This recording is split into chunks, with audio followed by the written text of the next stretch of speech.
પ્રશ્ન બેંક 1 જે ગવર્મેન્ટ દ્વારા એકમ કસોટી તરીકે ઓળખાય છે, જે પ્રશ્ન બેંક બહાર પાડે છે, એ પ્રશ્ન બેંકમાંથી આ રીતે આ પદ્ધતિ દ્વારા પ્રશ્ન 1 અધ્યયન નિષ્પત્તિઓ જે છે એ મુજબ પ્રશ્ન પેપર તૈયાર કરવામાં આવતું હોય છે। તો એમાં 45 MCQ આપેલા હોય છે, એમાંથી 9 પ્રશ્નની પસંદગી કરી અને એકમ કસોટી લેવામાં આવતી હોય છે। તો આ જે 45 પ્રશ્નો છે એનું આપણે સોલ્યુશન આપણે જણાવવાના છે। આવી પ્રશ્ન બેંક જે છે એ આખા વર્ષ દરમિયાન ટોટલ 5 પ્રશ્ન બેંક જે છે એનું સોલ્યુશન આપણે આપવાના છીએ। 5 પ્રશ્ન બેંક સરકારશ્રી દ્વારા બોર્ડ દ્વારા બહાર પાડવામાં આવતી હોય છે। આ પ્રશ્ન બેંકના પ્રશ્નોનું સોલ્યુશન આપવાના છીએ। એમાં પ્રશ્ન બેંક નંબર 1 જે 25/7/2024ના રોજ લેવાયેલ છે, ઘણા સમય પહેલાં લેવાયેલ છે, પણ હમણાં બોર્ડની પરીક્ષા નજીક આવી રહી છે તો વિદ્યાર્થીઓને ઉપયોગી થઈ શકે થોડું ઘણું, એવા હેતુસર આપણે આ જે પ્રશ્ન બેંકના 45 પ્રશ્નો છે એનું સોલ્યુશન આ વિડીયોમાં આપીશું।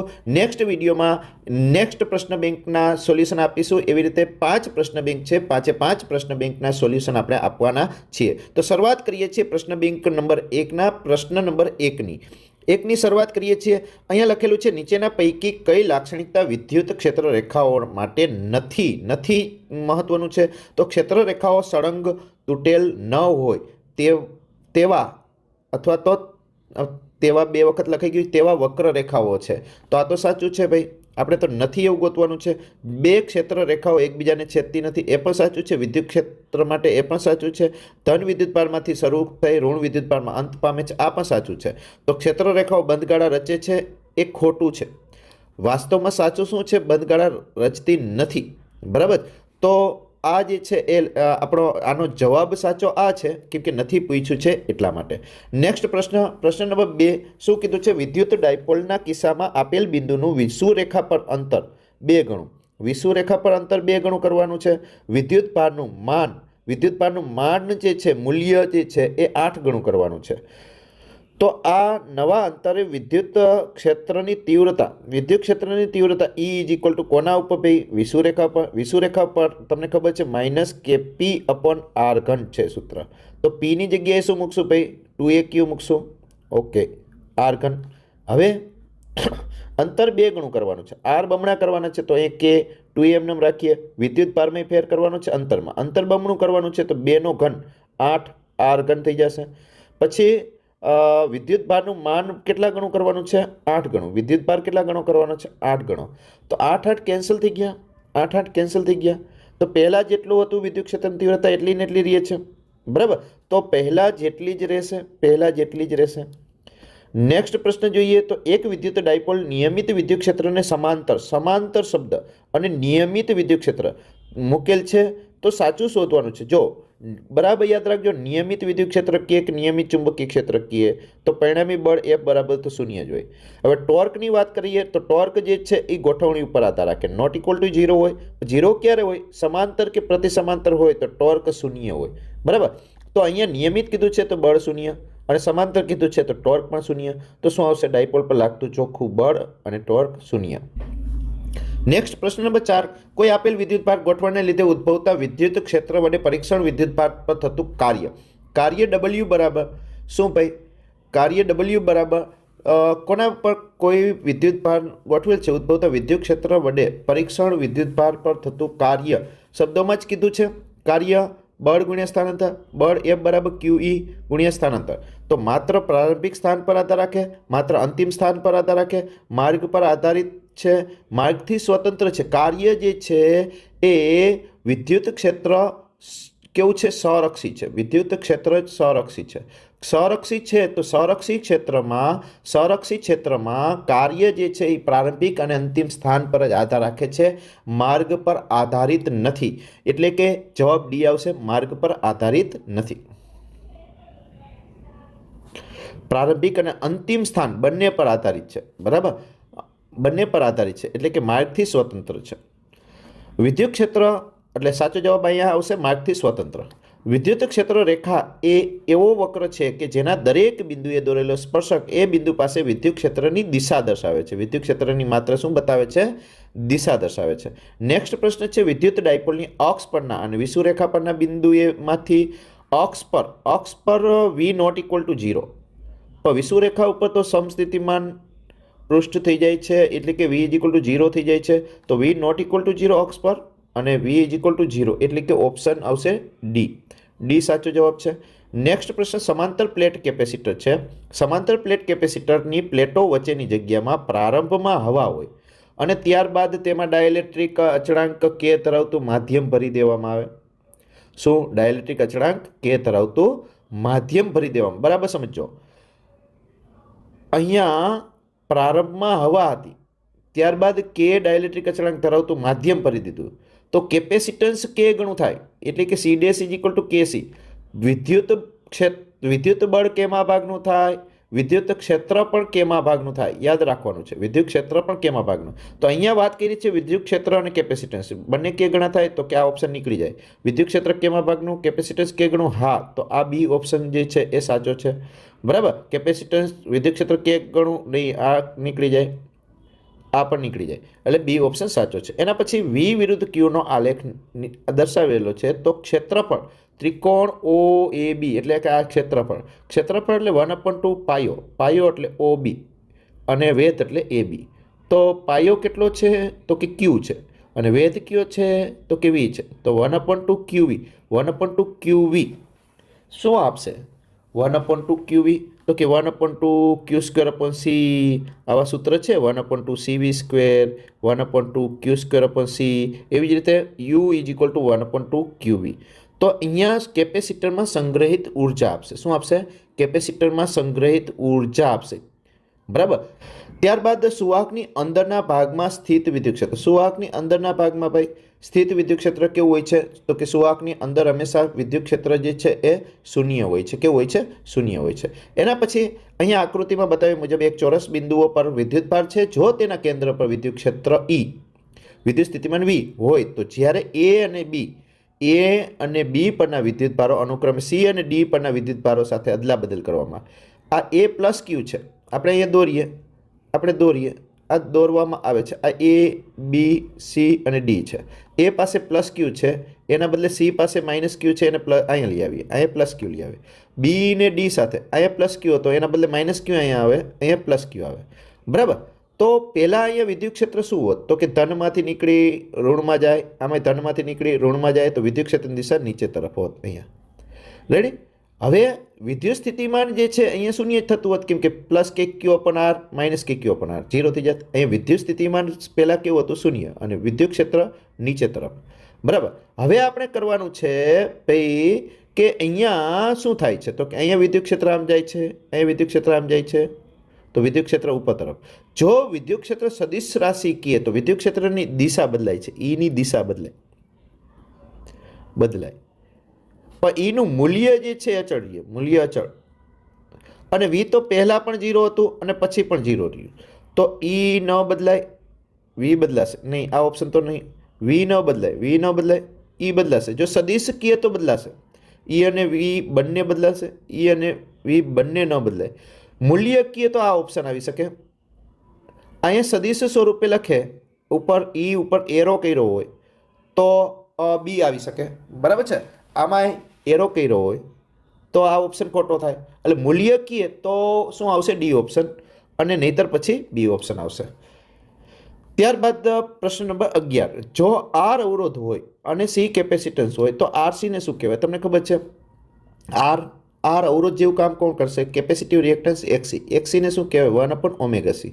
તો 1/ωc, તો આર ઓમેગાને કરતાં કરીએ, તો 1/RC જેવું કહેવાય. બરાબર. આ બેની કમ્પેરિઝન કરીએ, ઓમેગાને કરતાં કર્યા તો 1/RC. તો ઓમેગાને કહેવાય 2πf 1/RC, અથવા ઓમેગાને એમ પણ કહેવાય 2π/T 1/RC. તો આરસીએ કોને જેમ કર્યું? ટી એટલે કોણ? સમય જેવું કામ કર્યું. આરસી સમય જેવું કામ કરે. એ જ રીતે XL = ωL સાથે પણ સરખાવવાનું. XL = ωL સાથે સરખાવો તો ઓમેગાને કરતાં કરો તો અહીંયા XL એટલે R/L જે છે એ આવૃત્તિ જેવું કામ કરશે, 2πf આવૃત્તિ જેવું. અને L/R છે એ સમય જેવું કામ કરશે. એ પણ યાદ રાખવાનું છે. L/R સમય જેવું કામ કરશે, R/L શેના જેવું કામ કરશે? આવૃત્તિ જેવું કામ કરશે. તો વિદ્યુત ફ્લક્સનો SI એકમ, વિદ્યુત ફ્લક્સ ફાઈ બરાબર E કે નહીં? હા. E એટલે ન્યૂટન પર કુલમ, A એટલે મીટર સ્ક્વેર. બીજો ઈનો એકમ થાય વોલ્ટ પર મીટર ઇન્ટુ મીટર સ્ક્વેર. તો એક વોલ્ટ ઇન્ટુ મીટર થશે અને એક ન્યૂટન મીટર સ્ક્વેર પર કુલમ, પણ ન્યૂટન મીટર સ્ક્વેર પર કુલમ મેળ આવી જાય છે. વોલ્ટ ઇન્ટુ મીટર આપ્યા નથી, વોલ્ટ ઇન્ટુ મીટર ઇન્વર્સ આપ્યા છે. હા, વોલ્ટ ઇન્ટુ મીટર પણ સાચો થાય. તો અહીંયા લાગુ પડે છે ન્યૂટન મીટર સ્ક્વેર પર કુલમ. ઓકે, નેક્સ્ટ જોઈએ 13મો પ્રશ્ન. નીચેનામાંથી કયો એકમ વિદ્યુત સ્થિતિમાનનો નથી? વિદ્યુત સ્થિતિમાનનો વી તો છે જ, વિદ્યુત સ્થિતિમાન ડબલ્યુના છેદમાં ક્યુ, જૂલ પર કુલમ છે, વોલ્ટેજ છે, જૂલ એટલે કાર્ય, બળ ગુણ્યા સ્થાનાંતર, ન્યૂટન પર મીટર પર કુલમ આ પણ છે. તો આ નથી એટલે સાચો જવાબ આ થશે સી. એપ્સિલન જીરોનો એસઆઈ એકમ, પણ આ એફ એટલે ફેરેડેમાં આપવાનો છે. બધામાં એફ આપ્યો છે. ફેરેડેમાં આપવો છે. તો આપણે શું કરવાનું? C is equal to epsilon zero A upon D, કેમ કે કેપેસિટન્સનો એકમ ફેરેડે છે. તો આમાં એપ્સિલન જીરોને કરતા કરીએ તો એપ્સિલન જીરો સી ડીના છેદમાં એ. સી એટલે ફેરેડે, ડી એટલે મીટર, છેદમાં મીટર સ્ક્વેર. મીટર જાય તો ફેરેડે મીટર ઇન્વર્સ થશે. ફેરેડે મીટર ઇન્વર્સ એ ઓપ્શન આવશે, ફેરેડે મીટર ઇન્વર્સ. ત્યારબાદ 15મો પ્રશ્ન 1/2 એપ્સિલન જીરો ઈ સ્ક્વેર ઉર્જા ઘનતાનો સૂત્ર છે 1/2 એપ્સિલન જીરો ઈ સ્ક્વેર. બીજું સૂત્ર ચુંબકીય ઉર્જા ઘનતાનું 1/2 બી સ્ક્વેર અપોન મ્યુ જીરો. આવા સૂત્ર આપેલા હોય તો તમને ખબર છે ઉર્જા ઘનતા કહેવાય. ઉર્જા ઘનતા એટલે શું? તો કે ઉર્જાના છેદમાં કદ. તો કાર્ય ઉર્જા, ટોર્ક ત્રણેયના પારિમાણિક સૂત્ર સરખા. તમને મેં કીધેલું છે, વારંવાર આગળના વિડીયો જોયા હશે તમે, તો વારંવાર કહું છું કે તમારી પાસે 4 ભૌતિક રાશિ એવી છે કે બળ, કાર્ય, ઉર્જા, ટોર્ક, કે આ ચારેય ભૌતિક રાશિ મોસ્ટ ઓફ ભૌતિક રાશિમાં સમાવેશ થતો હોય અને એક વિદ્યુત ભાર. આટલાના પારિમાણિક સૂત્ર યાદ રાખો એટલે બધા જ પારિમાણિક સૂત્ર બનાવતા આવડે. બળનું M1 L1 T-2, કાર્ય ઉર્જા, ટોર્ક ત્રણેયના સરખા M1 L2 T-2 અને વિદ્યુત ભારનું A1 T1. આટલું યાદ રાખો એટલે બધા પારિમાણિક સૂત્ર બનાવતા આવડે. તો M1 L2 T-2 અહીંયા L3 થશે, તો અહીંયા M1 L-1 થઈ જશે અને T-2 થઈ જશે. તો M1 L-1 T-2 એટલે ઓપ્શન બંધબેસતો થાય છે બી. નેક્સ્ટ પ્રશ્ન જોઈએ, પ્રશ્ન નંબર 16. પી ડાયપોલ મોમેન્ટવાળા ડાયપોલને ઈ તીવ્રતાવાળા વિદ્યુત ક્ષેત્રમાં મૂકેલ છે. વિદ્યુત ક્ષેત્રની દિશા સાથે થીટા કોણ છે? કેટલો થીટા કોણ ડાયપોલને અક્ષ પર રાખેલ છે? જ્યારે થીટા 90 હોય ત્યારે સ્થિતિ ઉર્જા શૂન્ય છે તેમ ધારેલ છે. ટોર્ક અને સ્થિતિ ઉર્જા અનુક્રમે શું હોય? પછી સ્થિતિ ઉર્જાનું સૂત્ર -PE cos 90 હોય ત્યારે સ્થિતિ ઉર્જા U is equal two cos 90 ની કિંમત 0 હોવાથી એને કહી દીધું છે 0. તો ખબર પડી ગઈ કે યુનું સૂત્ર થશે -PE cos થીટા થશે. શું થશે? સાઇન થીટા નહીં થાય યુનું. અને ટોર્કનું શું થશે? ટોર્કનું ટો બરાબર +PE sin થીટા થશે. તો +PE sin theta -2PE cos theta એટલે શું ઓપ્શન આવે છે? એ બંધ બેસતો છે PE sin theta -PE cos theta. Next 4 માઇક્રોફેરેડે ના 3 કેપેસિટરને એવી રીતે જોડવામાં આવેલા છે કે જેથી તેનો પરિણામી કેપેસિટન્સ 6 માઇક્રોફેરેડે થાય. બરાબર? તો તેમનું જોડાણ કરવું. 3 નંગ છે 4 માઇક્રોફેરેડ, પરિણામ મળવું જોઈએ 6. તો આપણે બે પ્રકારે વિચારી શકીએ ભાઈ. 4 ને શ્રેણીમાં જોડો તો 4/3 થાય, તો 6 થવાનું નથી. અને 4 ને સમાંતરમાં જોડો તો 4 તેરી 12 થાય. એટલે 2 સમાંતર 1 શ્રેણી અથવા 2 શ્રેણી 1 સમાંતર, એવા 2 ઓપ્શન છે. આપણે 2 કેપેસિટરને શ્રેણીમાં જોડ્યા, એની સાથે 1 સમાંતરમાં જોડ્યા. એક આ શક્યતા છે. બીજી શક્યતા એવી છે કે 2 જે છે એકબીજાને સમાંતર હોય અને 1 શ્રેણીમાં હોય. આ 2 ઓપ્શન આપણી પાસે છે. આ 2માંથી શું પસંદ કરશું? તો કે આ 4 છે, આ 4 છે, આ 4 આ 4 છે, આ 4 આ 4. આ સમાંતરમાં સરવાળો થાય 4 ને 4 8. 8 ગુણ્યા 4, 8 ગુણ્યા 4 છેદમાં 8 વત્તા 4, તો શું થશે? 12. અહીંયા 8 ગુણ્યા 4, 4 તેરી 12, 8ના છેદમાં 3. એટલે એ શક્ય નથી. આ નક્કી. હવે આ મેળે આવે છે, આ જ આવશે. 2 શ્રેણી 1 સમાંતર, તો બંને શ્રેણીમાં અને તેની સાથે 1 સમાંતરમાં ડી ઓપ્શન જ બંધ બેસતો થાય છે. આપણે કયો ઓપ્શન બંધ બેસતો થશે? ડી ઓપ્શન બંધ બેસતો થશે. છતાંય આપણે જોઈએ કેવી રીતે? તો કે આ શ્રેણીમાં 4/2 એટલે 2 થઈ જશે, કેમ કે શ્રેણીમાં વ્યસ્તનો સરવાળો થાય. અને 4 ને 2 6 એટલે 6 માઇક્રોફેરેડ થઈ જાય છે. એટલે ડી ઓપ્શન આવશે. D option. જુદી જુદી ત્રિજ્યાના 2 ગોળાઓને સમાન વિદ્યુતભાર આપતા વિદ્યુત સ્થિતિમાન. જુદી જુદી ત્રિજ્યાના 2 ગોળાઓ છે, એને સમાન વિદ્યુતભાર આપવાના છે. જુદી જુદી ત્રિજ્યાના, એક R1 છે, એક મોટો છે R2 છે. બરાબર? એને વિદ્યુતભાર કેવો આપવાનો છે? સમાન. આના ઉપર ક્યુ છે, આના ઉપર ક્યુ છે. તો વિદ્યુત સ્થિતિમાન શું થાય? તો કે V1 ઇઝ ઇક્વલ ટુ આવું સૂત્ર કરી શકાય કે ક્યુ અપોન R1 અને V2 ઇઝ ઇક્વલ ટુ થાય કે ક્યુ અપોન R2. તો આ ધારો કે આ ત્રિજ્યા નાની હોય, નાની ત્રિજ્યા છે તો એનું વિદ્યુત સ્થિતિમાન કેવું થશે? મોટું થશે, છેદમાં છે એટલે. આ ત્રિજ્યા મોટી છે, મોટી ત્રિજ્યા હોય તો એનું વિદ્યુત સ્થિતિમાન કેવું થશે? નાનું થશે. તો નાના ગોળાનું વધારે હશે. હા, વિદ્યુત સ્થિતિમાન કોનું વધારે હશે? તો કે નાના ગોળાનું જે છે એ વધારે હશે. પેલો જ મેચ થાય છે. મોટા ગોળાનું વધારે હશે ને, મોટા ગોળો હોય, આ મોટી ત્રિજ્યા છે તો એનું નાનું છે, એટલે લાગુ નથી. બંને ગોળા સમાન એ તો લાગુ પડવાના જ નથી, બરાબર છે.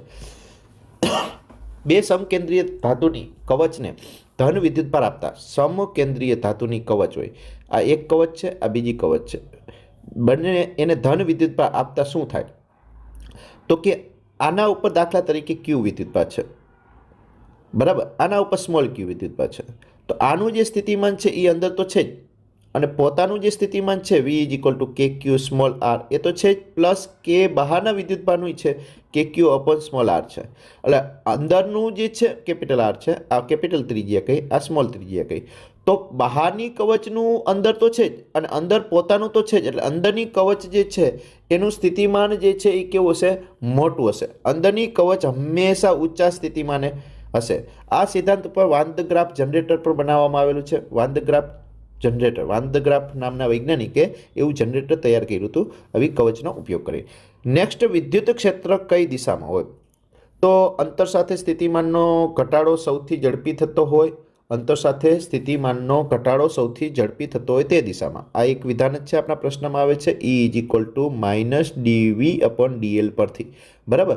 અંતર સાથે, આ સમય સાથે નહીં, અહીંયા dl આવે છે, માઇનસ dV અપોન dl આવે છે. સમય સાથે સ્થિતિમાનમાં ઘટાડો સૌથી ઝડપી હોય એવો નહીં, સમય નહીં આવે, સમય સાથે આવતું નથી, અંતર સાથે સ્થિતિમાનમાં ઘટાડો.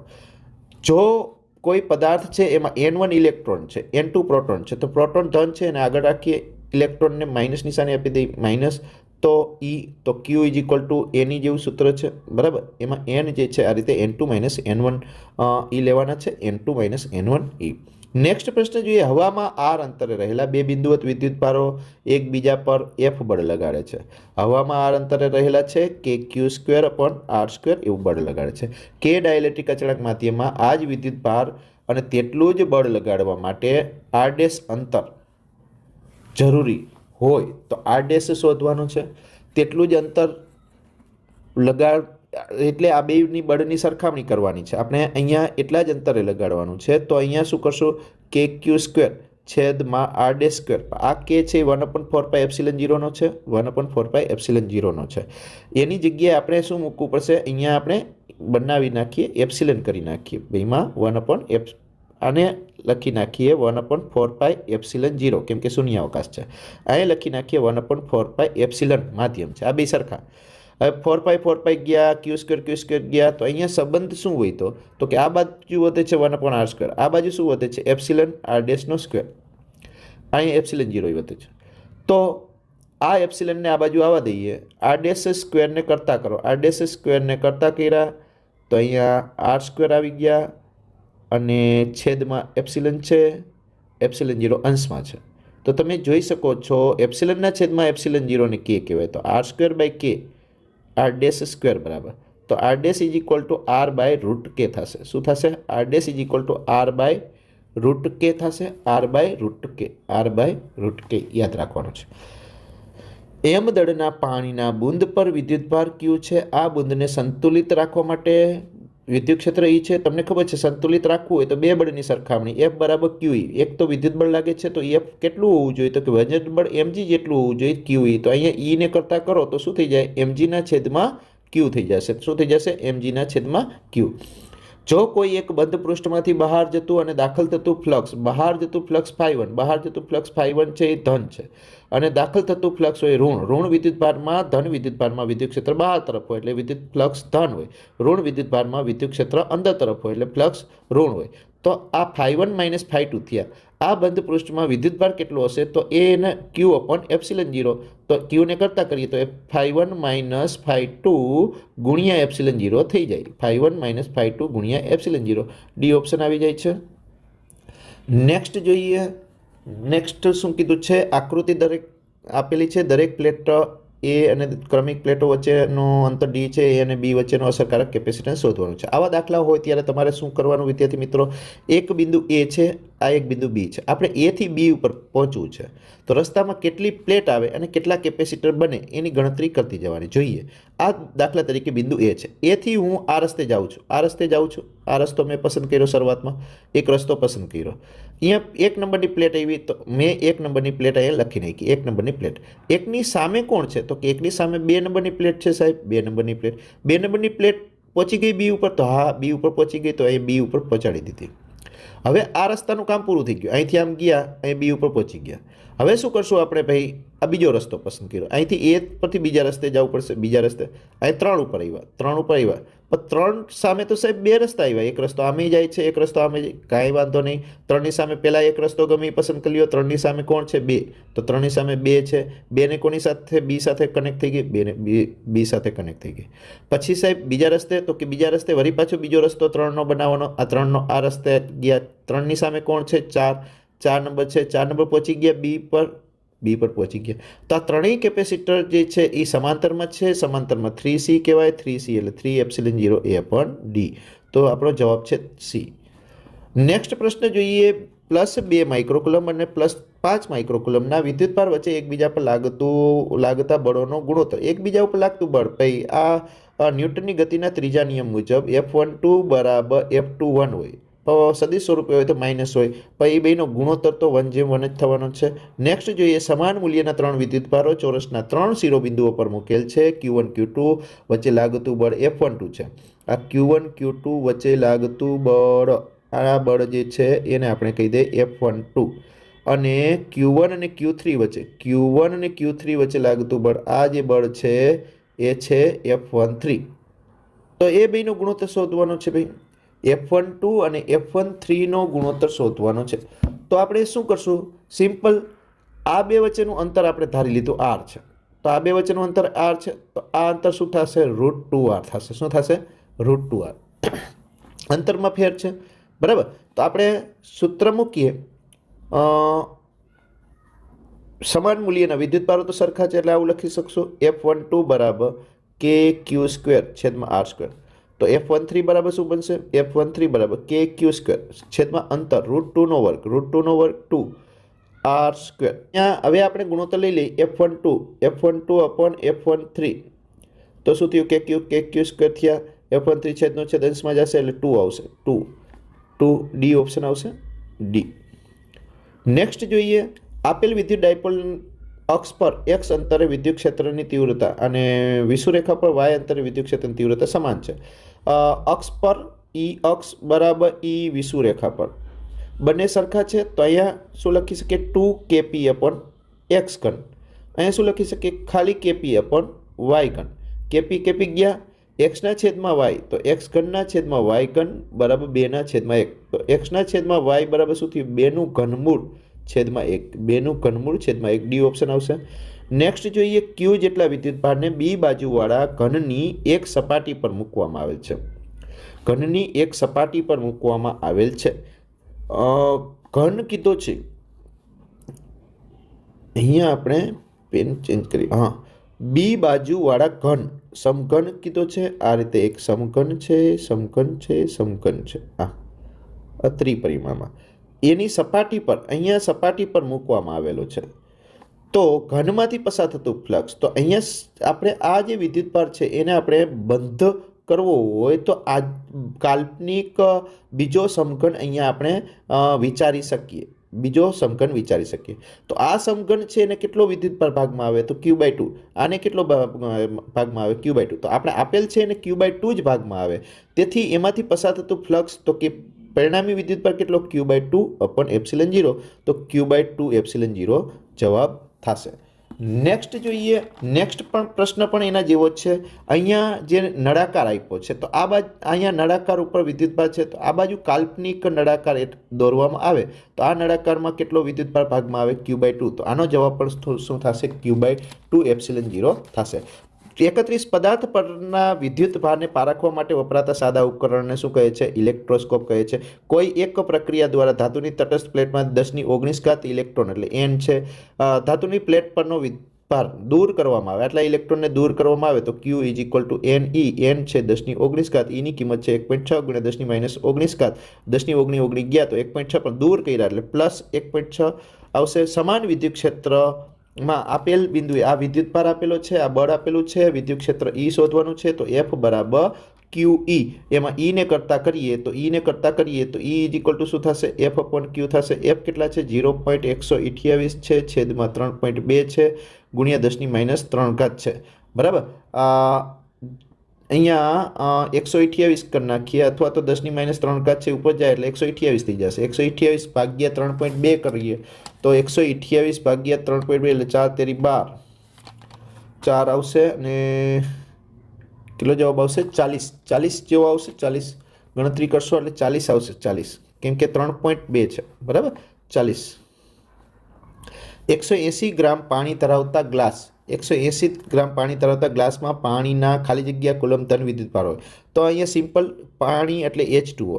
એક H2Oમાં Hમાં 2 H+O છે એટલે કે ટોટલ ધન વિદ્યુતભાર 10E હોય એક H2Oમાં. તો આપણે ત્રિરાશિ મૂકી શકીએ. 1 H2Oમાં 10E વિદ્યુતભાર હોય તો H2Oનો અણુભાર કેટલો થાય? તો કે H2Oનો અણુભાર કેટલો થશે? 18 ગ્રામ. તો આપણે ત્રિરાશિ મૂકી શકીએ. 18 ગ્રામમાં એવોગેડ્રો અંક જેટલી હોય તો 180 ગ્રામમાં કેટલી સંખ્યા? એ આપણો n થઈ જશે. તો 180 ગુણ્યા એવોગેડ્રો અંક એટલે 6.023 ગુણ્યા 10⁻23 થશે. છેદમાં કેટલા થશે? 18. 18 ગયા 10 ઓની સાથે ગુણાકારમાં એટલે 6.023 ગુણ્યા 10⁻24 થઈ ગયા. આ n મળી ગયા. હવે આપણે શોધવાનો છે વિદ્યુતભાર Q = n વખત 10E. કેટલા? n વખત 10E. n કેટલા છે? 6.023 ગુણ્યા 10ની કેટલી છે? 24 એને ગુણ્યા હજી 10 છે અને E એટલે 1.6 ગુણ્યા 10⁻19 છે. બરાબર. આ બધાનું સાદુરૂપ આપશો એટલે તમને જવાબ મળી જશે. આમાં લગભગ C ઓપ્શન આવશે. બરાબર છે. C ઓપ્શન આવશે. ઇલેક્ટ્રોન ને એક બિંદુ પરથી બીજા બિંદુ પર લઈ જવા કરવું પડતું કાર્ય W આપ્યું છે. બે બિંદુઓ વચ્ચેનો વિદ્યુત સ્થિતિમાનનો તફાવત શોધવાનો છે. W બરાબર Q ∆V. તો Q એટલે ઇલેક્ટ્રોનનો વિદ્યુતભાર 1.6 ગુણ્યા 10⁻19 અને કાર્ય આપ્યું છે અહીંયા V શોધવાના છે. તો ∆V ને કરતા કરીએ. ∆V ને કરતા કરશો તો શું થશે? W ને છેદમાં Q. W તો આપી દીધા છે. કેટલા? 1.6 ગુણ્યા 10⁻16 છેદમાં Q એટલે ઇલેક્ટ્રોનનો વિદ્યુતભાર 1.6 ગુણ્યા 10⁻19 ઉપર જશે તો 1000 વોલ્ટ. 1000 વોલ્ટ એને 1 કિલોવોલ્ટ કહેવાય. બરાબર. 1 કિલોવોલ્ટ કહેવાય. નેક્સ્ટ, એક નેનો કુલમના બે વિદ્યુત ભારોના સ્થાન સદિશો આપ્યા છે. સ્થાન સદિશ આને કહી દે R1, આ જે છે એ R2 છે. તો બંને વિદ્યુત ભાર વચ્ચે લાગતા કુલંબ બળ F = પહેલાં તો આપણે R શોધવો પડશે. R = સદિશ R2 - સદિશ R1. પછી એનું મૂલ્ય શોધીએ તો R2માંથી આપણે R1 બાદ કરતા જઈએ તો 2માંથી 1 જાય તો 1 I કેરેટ, પછી 3માંથી 1 જાય તો 2 J કેરેટ અને Kમાંથી માઇનસ પ્લસ એટલે 2 K કેરેટ. આવું થયું. એનું મૂલ્ય શોધીએ એટલે 1નો વર્ગ વત્તા 2નો વર્ગ વત્તા 2નો વર્ગ. તો 2નો વર્ગ 4, 4, 4, 8, 8 ને 1 9, 9નું વર્ગમૂળ 3. તો R મળી ગયા આપણને 3. હવે આપણું કામ સરળ થઈ ગયું. Fનું સૂત્ર KQ²/R². K ની કિંમત છે 9 ગુણ્યા 10⁹. Q આપ્યા છે એક નેનો કુલમ. નેનોને કહેવાય 10⁻9, એનો વર્ગ કરી એટલે 10⁻18. છેદમાં છે R 3, 3નો વર્ગ થશે 9, 9 9 તો કેન્સલ થઈ ગયા. 9માંથી 18 જાય તો 10⁻9 વધે તો 10⁻9 ન્યૂટન જવાબ આવે. નેક્સ્ટ જોઈએ. નેક્સ્ટ શું કીધું છે અહીંયા ગોસના પ્રમેય હમણાં કીધું આપણે. ફ્લક્સ આને ફાઈ કહેવાય. E સંકલન છે E × dA સિગ્મા Q/ε0 ગોસનું સૂત્ર છે. એક m દળ ધરાવતા Q વિદ્યુતભાર ધરાવતા સ્થિર કણ પર સમાન વિદ્યુત ક્ષેત્ર E લગાડતા કણ પર બળની દિશામાં y અંતર કપાય છે. ગતિ ઉર્જામાં જે ફેરફાર થાય ∆K એ કાર્ય ઉર્જા પ્રમેય મુજબ કાર્ય જેટલો હોય. કાર્ય એટલે બળ ગુણ્યા સ્થાનાંતર y, બળ એટલે QE અને y. તો થઈ ગયું QEY. બે ડાયલેક્ટ્રિક અચળાંકનું વાળું એક તેલ કેપેસિટરમાં ભરતા તેનું કેપેસિટન્સ C છે. તેલ ભરતા કેપેસિટન્સ C છે. હવે તેલ કાઢી લેવામાં આવે તો કેપેસિટન્સ, તો તેલ ભરતા એનું કેપેસિટન્સ C છે. તો પહેલાં સમજો કે C1 હતું, તેલ 2 ભર્યું તો કે અત્યારે કેપેસિટન્સ C જે છે C છે એ 2C1 છે. તો હવે તેલ કાઢી લ્યો તો C1 બરાબર શું થઈ જાય? C/2 થઈ જાય. શું થઈ જશે? C/2. R ત્રિજ્યાના વિદ્યુત ભારિત ગોળા વાહક ગોળાના કેન્દ્રથી 3R/2 અંતરે વિદ્યુત ક્ષેત્ર E છે. કેન્દ્રથી આ R છે તો 3/2 એટલે દોઢ R થશે. અહીંયા બિંદુ વિદ્યુત ક્ષેત્ર E છે. તો કેન્દ્રથી R/2 અંતરે એટલે R/2 અંતર, આટલા અંતરે વિદ્યુત ક્ષેત્ર, તો કે ગોળો હોય, સુવાહક હોય, એની અંદર વિદ્યુત ક્ષેત્ર શૂન્ય જ હોય એટલે અંદરનું બિંદુ થયું. R/2 એટલે અંદરનું બિંદુ થયું એટલે વિદ્યુત ક્ષેત્ર કેવું હશે? શૂન્ય હશે. બે સમાન મૂલ્યના વિજાતીય વિદ્યુત ભારોને એકબીજાથી અમુક અંતરે મૂકતા લાગતું બળ F છે. વિજાતીય છે એટલે F બરાબર -KQ²/R². હવે 25% વિદ્યુતભાર એક પરથી બીજા વિદ્યુતભાર પર જવા દેવાનો છે. દાખલા તરીકે આના ઉપર ઋણ વિદ્યુતભાર છે, આના ઉપર ધન વિદ્યુતભાર છે. હવે આમાંથી 25% આમાં જવા દેશો, 25% ઋણ જ જાય. તો આમાં જે 100% હતો એમાંથી 100%માંથી 25% જશે એટલે અહીં 75% વધશે. આમાં 100% ધન હતો એમાંથી 25% ધન છે એ તટસ્થ થઈ જશે. આમાંથી 25% ધન તટસ્થ થઈ જશે તો પાછળ વધશે કેટલો? 75%. એટલે બંનેમાં 75% જ વધશે.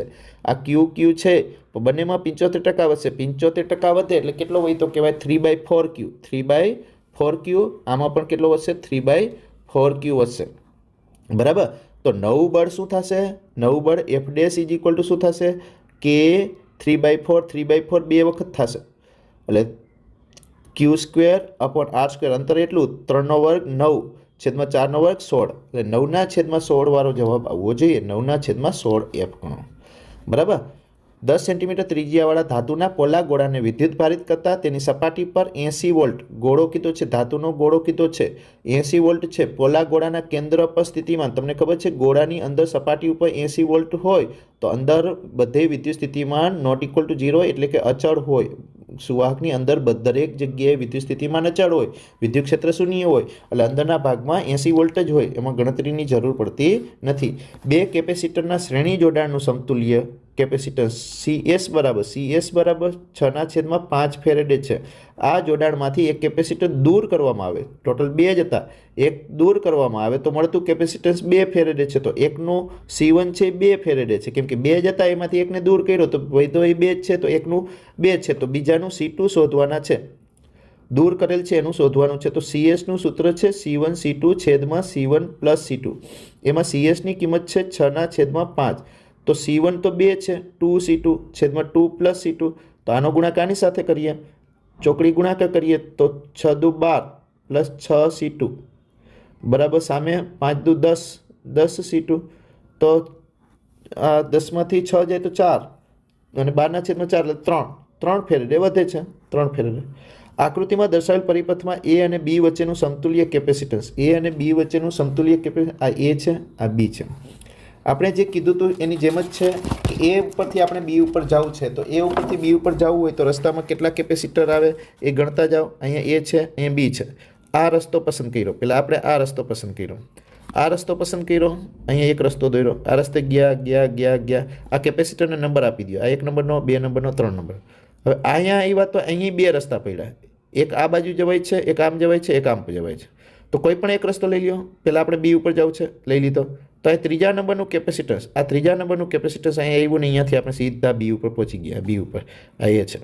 હવે અહીંથી પાછા આ રસ્તે જશો, અહીંથી આ રસ્તેથી 3 નંબર બાજુ નથી વળવું, બીજા રસ્તે જશો આ બાજુ તો 2 નંબરનું કેપેસિટર આવે છે, અહીં 2 નંબરનું કેપેસિટર આવે છે. 2 નંબરનું કેપેસિટર આવ્યું પછી અહીંથી વળાંક વળીએ છીએ. 2 નંબરના કેપેસિટર પાછી 2 રસ્તા છે, એક આમ છે, એક આમ છે. તો 2 નંબરનું પહેલાં શોર્ટ B ઉપર જતો હોય એવો આ રસ્તો છે, તો B ઉપર પહોંચી ગયા.